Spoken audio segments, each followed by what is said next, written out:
Hello, boys and girls. Today you may be ready to export your project. If you look at the project requirements, it does give you some helpful tips on how to export media, format H.264, match source, output name, your name underscore Premiere One. If you ever have a hard time exporting, you can review back to the requirements for more information. So if I go over to my Premiere project and I want to export, I'm going to go File,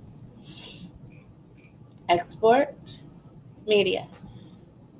Notice that my timeline is highlighted in blue. That means I can export it. But if the project panel was highlighted in blue, I go File, Export, nothing's there. So you have to make sure your timeline is selected. File, Export, Media. This is where you find H.264, match source.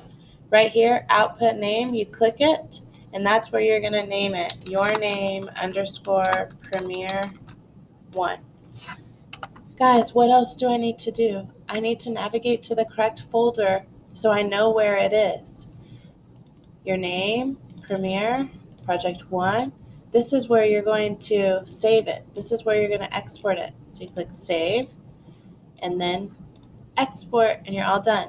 Remember, watch your video before you submit it to Classroom. That will save you a lot in the long run. Okay, I hope your projects are great. I can't wait to see them.